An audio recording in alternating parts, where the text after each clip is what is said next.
Heyo mga Abiel, welcome back nga pala sa Tagaytay Pigeon Channel. Today's video mga Abiel, mag-aabang tayo ng ibon natin na second lap. Pinakawalan ibon natin sa Gumaka, Quezon. So ngayon, kanina kasi medyo makulimlim. Ito, kita nyo. Yan. Medyo ngayon maganda ng panahon natin. Medyo may araw na. So ngayon, abangan na ng ibon. Ngayon, buti na lang katatapos ko na lang magtinda. Binilisan na lang namin para makapag-abang ako ng maaga. So ngayon, ito, sigurado ito hindi na mawawala tong forecast na to. Tingnan natin, yan. So yan ang forecast natin mga Abiel. So ngayon, pinakawalan ng ibon natin ng 7:10.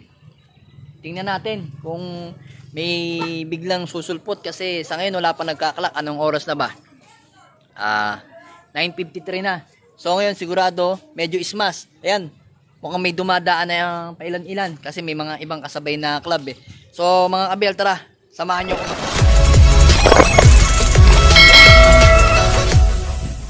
Meron na nag-clock ngayon, 10 na. Panay Makabebe Masantol. So ngayon nag-set up muna tayo dito ng ating camera. Dito yung isa. Ayun yung isa sa taas, ayun. So ngayon yun ang nag-aabang sa atin kasi nga pag hawak-hawak kumakalog lagi. So ngayon, tingnan natin. Baka maya-maya nandito na yung ibon natin. Set up na tayo, ayan oh. Makita nyo. Sa ating ano, para maganda yung kita natin yung mga datingan ng ibon. Tara.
Dalawang ibon.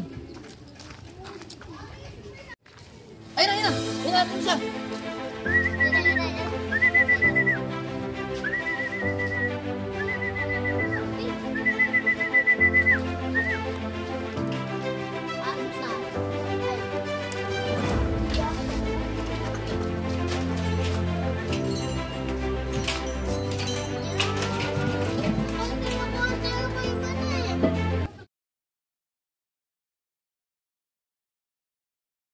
Mga Abiel, no? Nakakapatata. Bali, 5 ibon na pala tayo ngayon. Bali, 1 ibon na lang.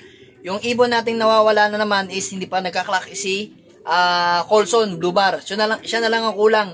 Ang huli nating dumating ngayon, si Butas Butchi. Ayan. Dumapo pa doon sa bubong bago bumaba dito, binugo ko pa yan. Siya. Tapos, eto, dumating na yung ano natin.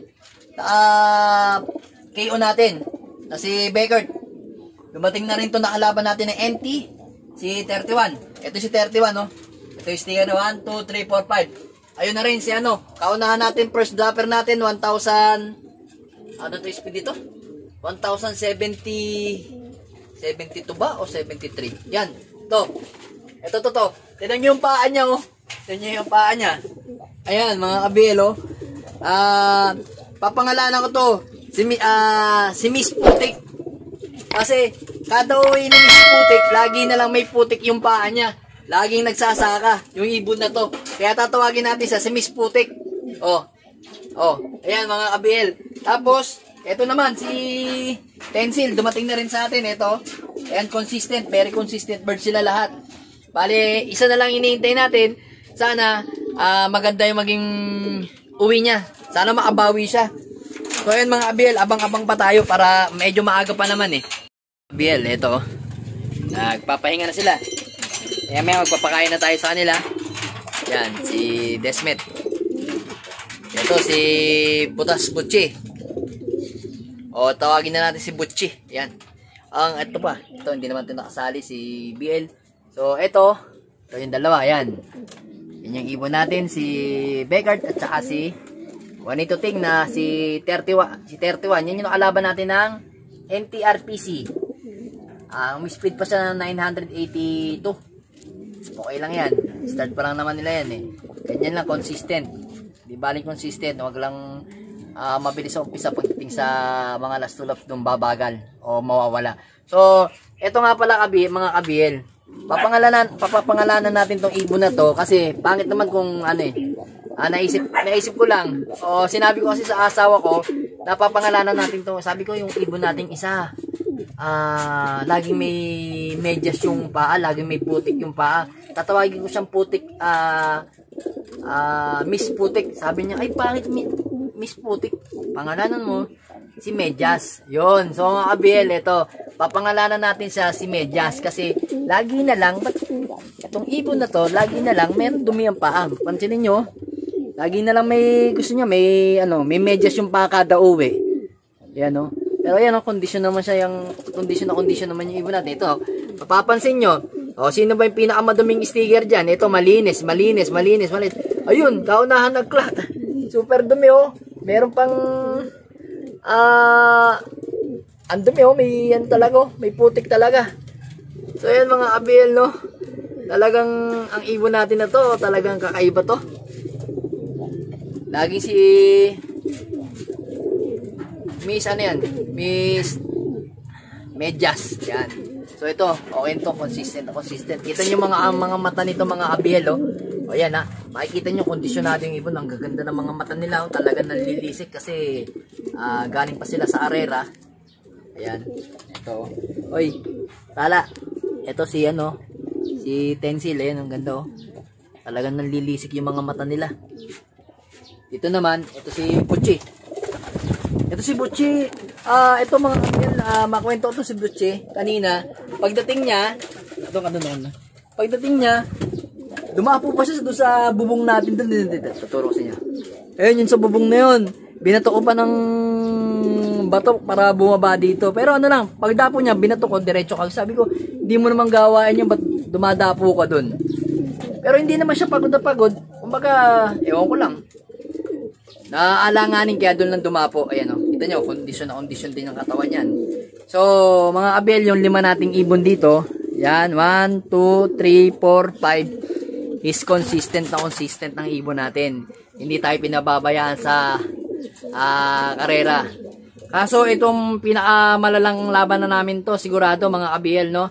Yung Legazpi natin. Naku po, napakalayo. Gumaka to Legazpi. Almost 180 kilometers ang distance ng Gumaka to Legazpi. Sana kayanin ng mga warrior natin.